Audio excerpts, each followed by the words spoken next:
J'imagine que vous savez pourquoi vous êtes ici. Je sais pas de quoi vous parlez. Bon, je ne vais pas jouer de devinette avec vous. Vous êtes le suspect numéro 1 de l'affaire criminelle la plus médiatisée du moment. Ça vous dit peut-être quelque chose?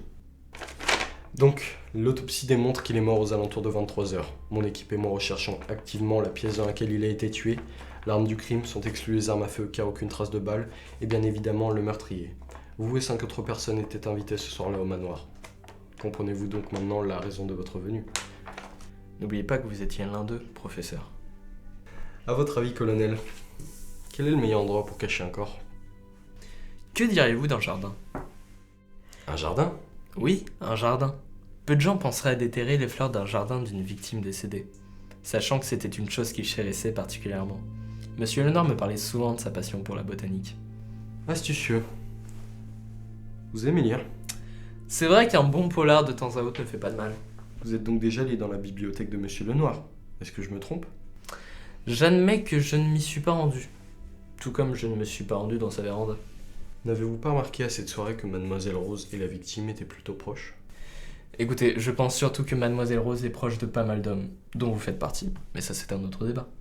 Ne pensez-vous pas plutôt que le révérend a affaire là-dedans? Le révérend, dites-vous? Pourtant, à l'heure du meurtre, il était avec moi dans le salon. Vraiment? Et que pensez-vous de Madame Pervenche? Ne trouvez-vous pas qu'elle s'intéressait d'un peu trop près au chandelier? Je vous trouve bien attentif à de si petits détails, inspecteur. J'étais avec elle dans la salle à manger, et je peux vous assurer que les chandeliers se portaient à merveille. Je vous conseille de changer de ton. Parce que c'est mon ton qui pose problème ici? Quelle ironie.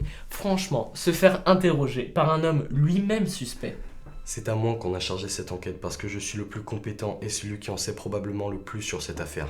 Alors vous en savez tant que ça. Peut-être pourriez-vous me parler de la salle de billard. Tous les convives s'y sont rendus. N'imaginez-vous pas la scène? 2 personnes, jouant tranquillement au billard. L'un commence à perdre la partie, et sous le coup de la colère, abat violemment sa queue sur le crâne de son adversaire. Mais oui, bien sûr. Une simple partie de billard qui se transforme en scène de crime. N'y a-t-il rien de plus banal, colonel? D'autant plus que, vu le nombre de convives qu'il y avait dans la pièce, il aurait été difficile de faire moins discret. Très bien, je vous l'accorde. Et pourquoi pas la cuisine alors? J'ai vu Madame Pervenche alors qu'elle était seule au téléphone. La belle affaire. Vous êtes donc son alibi. Parfait. Je dois donc croire en son innocence, sachant que c'est votre sœur. Les affinités n'ont rien à voir dans cette affaire. Et bien sûr que si.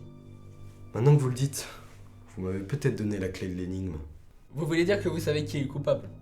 Pensez-vous vraiment qu'en si peu de Je temps... pense surtout que vous m'avez menti en me disant que vous étiez dans le salon avec Madame Leblanc. Je sais très bien que vous n'êtes pas en mon terme. Alors vous m'accusez simplement parce que j'étais dans la même pièce qu'elle. Tout n'est que déduction.